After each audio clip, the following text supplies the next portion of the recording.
ലോറികൾ ആളെ കൊല്ലുകളായി മാറുന്നു. നമ്മുടെ നിരത്തുകളിലൂടെ സമയക്രമം പോലും തെറ്റിച്ചുകൊണ്ടുള്ള മരണപ്പാച്ചിലാണ് ടിപ്പർ ലോറികൾ നടത്തുന്നത്.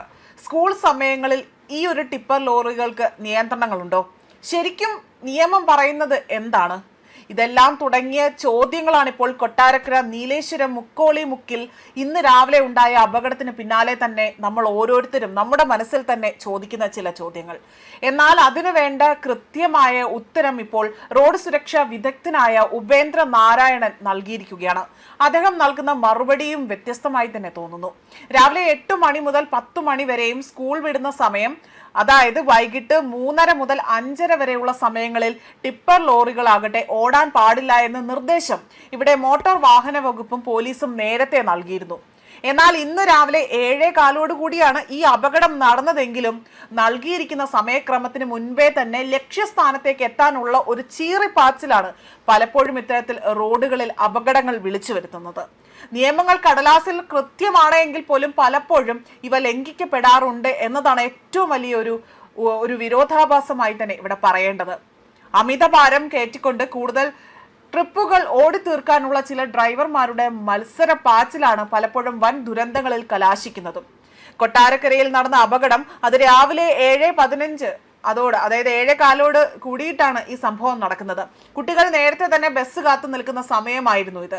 നിയമപരമായ നിരോധന സമയമായിട്ടില്ല എങ്കിൽ പോലും സ്കൂൾ സോണുകളിൽ പാലിക്കേണ്ട വേഗത പരിധി ഇത്തരം വാഹനങ്ങൾ പലപ്പോഴും അവിടെ കാറ്റിൽ പറത്താറുണ്ട്. അമിതഭാര വാഹനങ്ങളുടെ സമയക്രമത്തിലൂടെ തന്നെ നിയന്ത്രണത്തിനെതിരെ തന്നെ നിയമപാലകർ കർശന നടപടി സ്വീകരിക്കാത്തത് കൊണ്ടാണ് ഇത്തരത്തിലുള്ള അപകടങ്ങൾ ഇവിടെ ഉണ്ടാകുന്നത് എന്നതാണ് ഈ വിദഗ്ധൻ ഇവിടെ ചൂണ്ടിക്കാണിക്കുന്നത്. ഇതിനൊരു അതായത് ഇനി ഒരു കുഞ്ഞിന്റെ പോലും ചോര നമ്മുടെ റോഡുകളിൽ വീഴരുത് എന്ന മുന്നറിയിപ്പ് കൂടിയാണ് Kerala state road safety council അംഗം കൂടിയായ ഉപേന്ദ്ര നാരായണൻ നൽകിയിരിക്കുന്നത്. വിദ്യാലയങ്ങൾക്ക് സമീപമുള്ള റോഡുകളിൽ ഭാരവാഹനങ്ങളുടെ വേഗത 30 കിലോമീറ്റർ ആയി തന്നെ നിജപ്പെടുത്തണം. ഇതെല്ലായിടത്തും പാലിക്കുന്നുണ്ടോ എന്ന് ഉറപ്പാക്കുകയും വേണമെന്നും അദ്ദേഹം ഇവിടെ വ്യക്തമായി എടുത്തു പറയുകയാണ് ചെയ്തിരിക്കുന്നത്. നിശ്ചിത സമയങ്ങളിൽ അതായത് ഈ ടിപ്പറുകൾ റോഡിൽ ഇറങ്ങുന്നില്ല എന്ന് ഉറപ്പാക്കാൻ മോട്ടോർ വാഹന വകുപ്പിന്റെ പെട്രോളിംഗും ശക്തമാക്കണം. റോഡിലേക്ക് ഇറങ്ങി നിൽക്കുന്ന ബസ്, അതായത് ഇത്തരത്തിൽ ഇവിടെ ബസ് കാത്തു നിൽക്കുന്ന റോഡിലേക്ക് ഇറങ്ങി നിൽക്കുന്ന ബസ് കാത്തിരിപ്പ് കേന്ദ്രങ്ങളുടെ ഘടന ഇവിടെ അപ്പാടെ തന്നെ മാറ്റണം. വലിയ വാഹനങ്ങൾ നിയന്ത്രണം വിട്ട് വന്നാൽ പോലും സംരക്ഷണം നൽകുന്ന രീതിയിലാകണം ഇവിടെ നിർമ്മാണം.